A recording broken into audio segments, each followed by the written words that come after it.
The peace that God can give you is much more than what I think anybody really realizes nowadays. It's the peace knowing that this is not your only life that you're going to live. It's the peace of knowing that you don't need all the money in the world.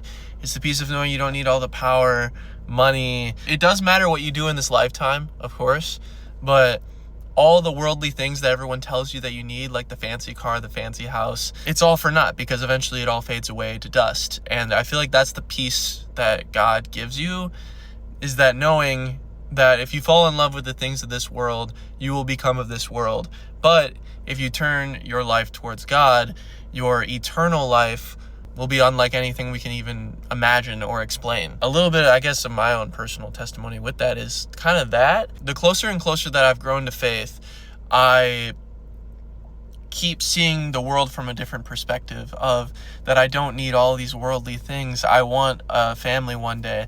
I want to go to church every Sunday, or as much as I can, because that's what we're called to, is to worship as much as we can, to put God over everything. And the order of which I'm trying to live my life now is God, family, work. And I feel like that's the way it should be. And that's the way that you can really order your life to have the most peace and be less chaotic. If you haven't come to God yet, or if you fell away, if you're in your faith and you're struggling with it, God's going to meet you somehow.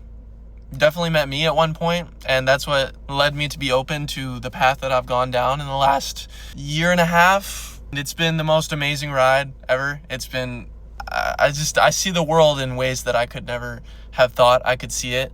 Been reading more, which I never thought would happen. I've been going to church a lot, and I never thought I'd want to go to church more than once a week, but that's what can happen when the peace of God comes over you and you realize that you can put your priorities in life straight.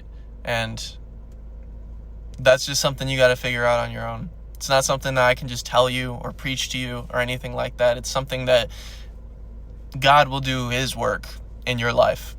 I can't do that. That's up to God.